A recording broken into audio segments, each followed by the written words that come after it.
Jay, what'd you make of the Commanders' win last night?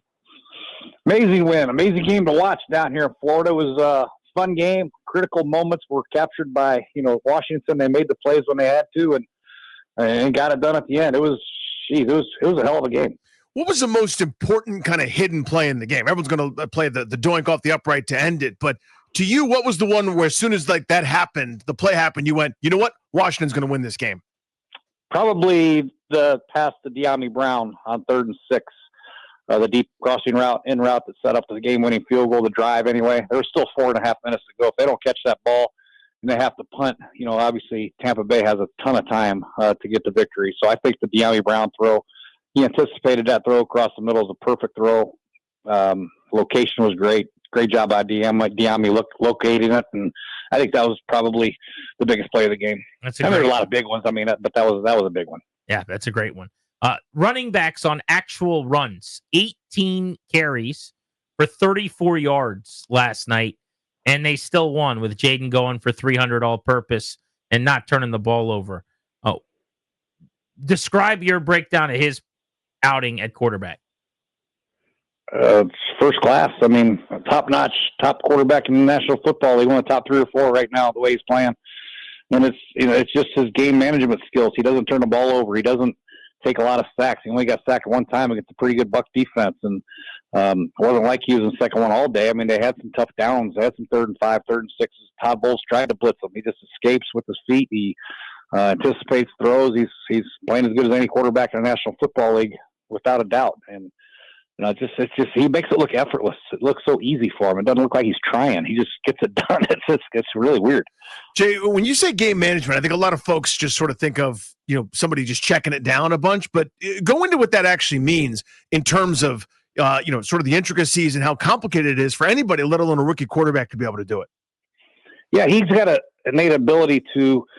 He knows when to escape with his legs and make a positive play on a passing play. He knows when to check it down. He knows when to take a shot. He hardly ever makes a wrong decision with the ball in his hands, which is really weird for a first-year quarterback. You see him check it down to Eckler. You see him scramble for gain of 2 because it's the only play. He seems to make the best play, which is the only play half the time. I haven't rarely have I seen him. What are you doing, Jay? Why would you throw this into coverage? Why would you make this decision? Why would you scramble? The guy's wide open.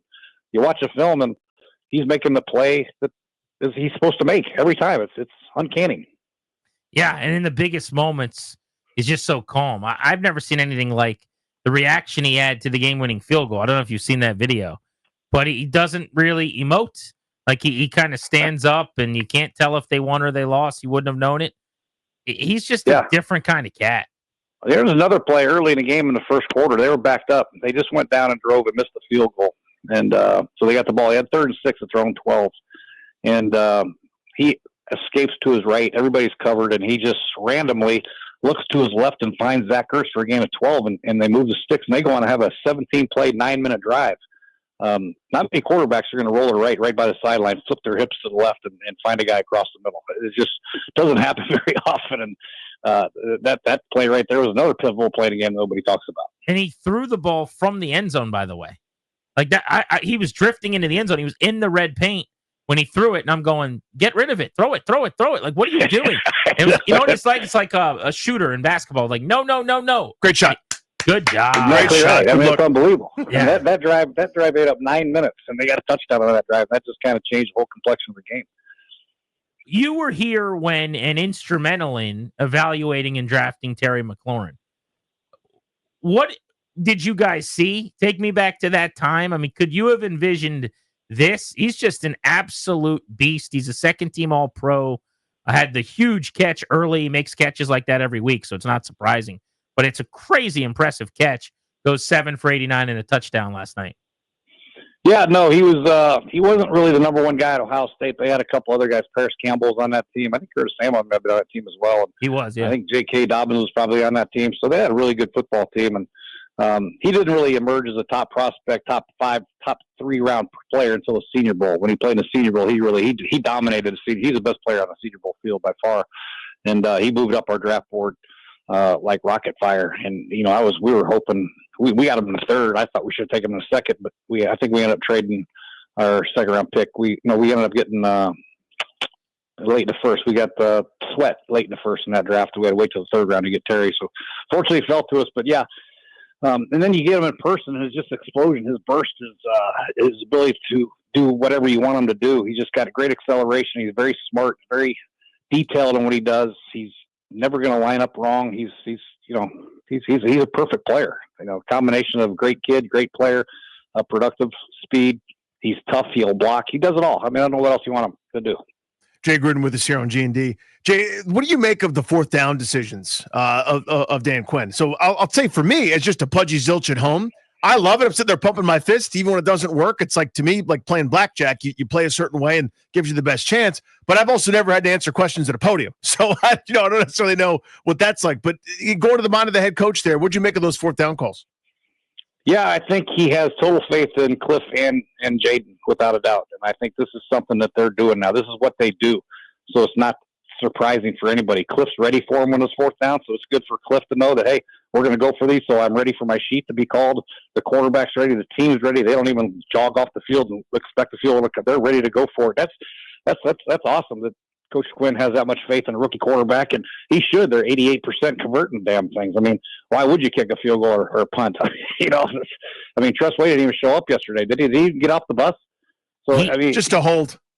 Just a hold. That was a good hold too. But yeah, I think it has a lot to do with the faith in the quarterback and the people executing the plan. And he has total faith in the guys doing it. And I can't even begin to fault him for going for it, even if he doesn't get it. Yeah, I mean, you look at their fourth down success, and you wonder why they go as often as they do, or why they did some of the things they did.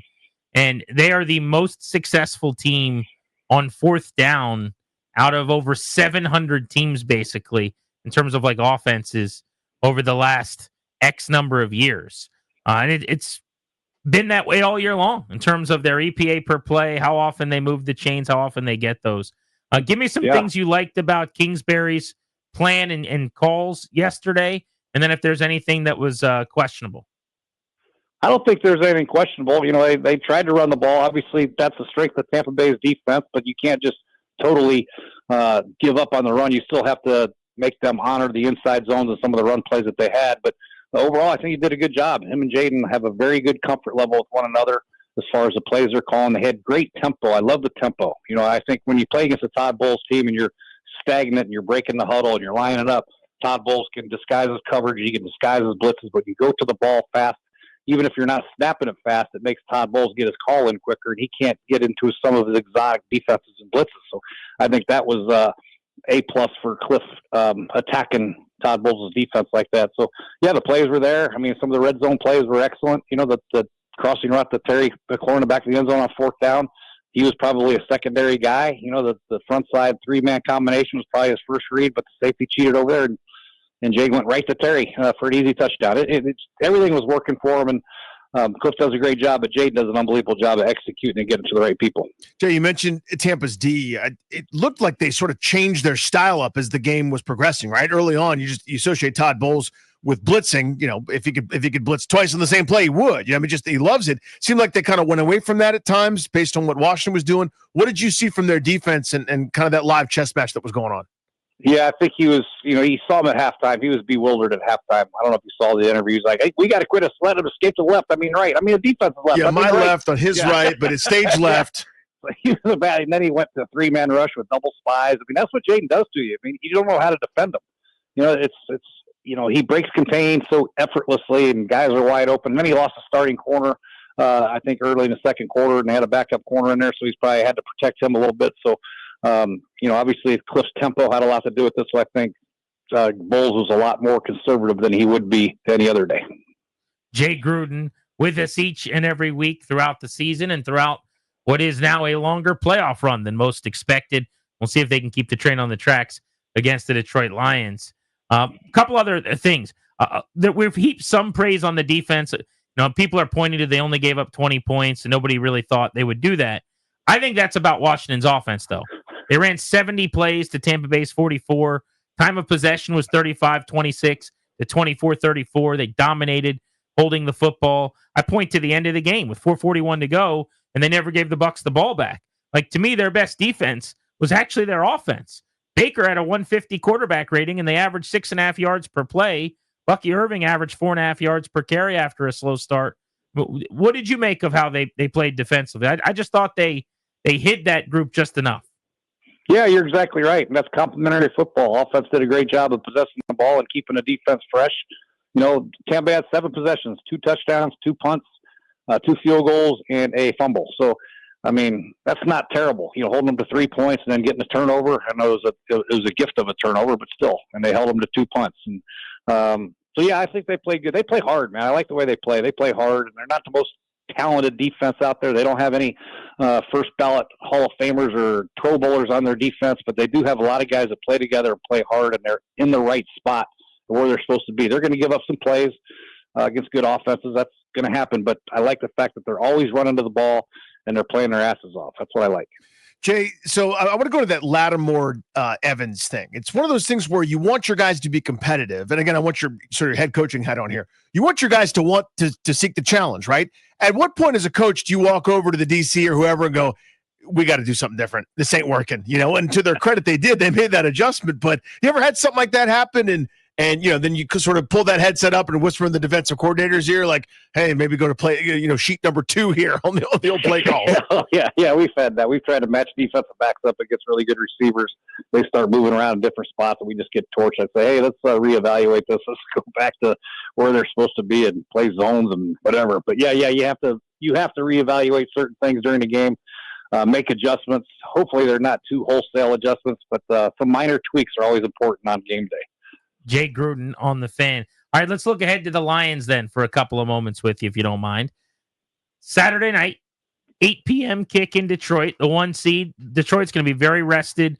Washington, obviously, a short week now. They probably landed at, 2 in the morning, got in their beds by 3 or 4. So you lose most of today anyway. What kind of chance do you give them? I give them a great chance, really. I think offensively they can get after Detroit's defense. We know they're banged up. They play hard, though, on that turf. Glenn does a great job with that defense, blitzing, running around. They hustle around.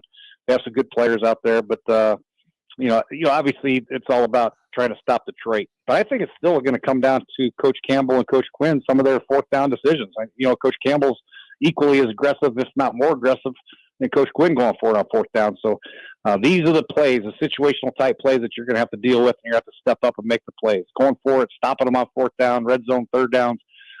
Those will be the big plays, and whoever can make those will end up victorious. But Detroit's offense is damn near unstoppable. They're very good, but they have some chinks in their armor. They can turn the ball over. Jared has had games where he throws 5 interceptions. He's turned the ball over.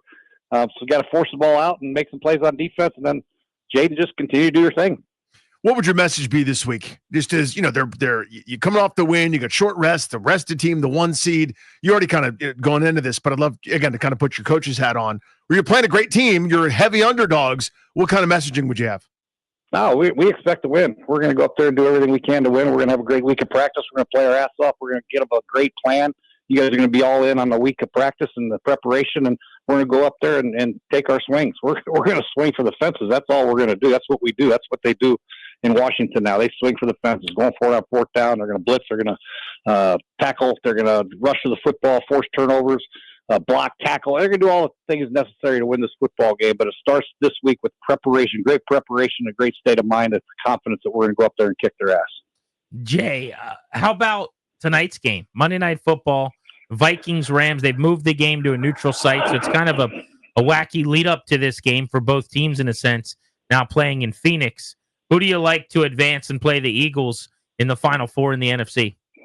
It'll be interesting because the Rams haven't looked too good on offense. They've been trying to really feature Kyron Williams in the running game, but that's not going to work too well against Minnesota's front. They got a really good defensive front for stopping the run. So Stafford's going to have to air it out. They're going to have to protect Stafford. That's the biggest concern I have for the Rams offense. And obviously Sam Darnold, man, he can't play like he played last week. He's got to play like Sam Darnold the first 12 weeks. So I like Minnesota, though. I just think top to bottom, I think Minnesota has a better team. I do like Stafford in clutch situations a little bit more than Sam Darnold because Sam hadn't had to do it. Matthew has. That might come down to that. And but I think it's going to be a great game. These guys know each other pretty well, Kevin and Sean. It'll be fun to watch. Non-Washington division, who impressed you the most over the weekend? Probably Baltimore. Baltimore without Zay Flowers, they still racked up 320 yards rushing. They just beat the hell out of Pittsburgh. Buffalo's just Buffalo. They're unbelievable. Those two teams, and obviously Washington, other than Washington. But yeah, there's some good football teams out there. I think the best teams, the cream always rises to the top. It seems in playoff time, so it's fun to watch these guys. And next week is going to be unreal. Jay, Mike McCarthy's out in Dallas. There's some thoughts maybe that Ben Johnson ends up with the Cowboys. He's been rumored to Jacksonville. I mean, if you were the number one sought after guy in this cycle, where would you want to end up? It would probably depend on who my personnel guys, who I'm working with. You know, are they going to force the GM on me that's going to make the personnel decisions for me? I think Ben will probably have his own guy he'll want to work with. So that's number one. Number two will be the quarterback. Who's my quarterback? I'd probably like to work with Dak. He's still young, coming off an injury a little bit. They got CD. They got some good players on that roster. Jacksonville, I'm just up and down on Trevor Lawrence. I don't know if he's the guy that deserves that type of contract. He hasn't performed consistently at any point in his career. At least Dak has been mentioned for Offensive Player of the Year and MVPs before. He's had some great years, not in the playoffs, so to speak, but I'd probably lean towards Dallas. Jay, always awesome, my friend. I like that we're talking about a playoff victory here in Washington with you. A lot of fun, man. Thank you. Yeah. Hey, thanks. See you guys later.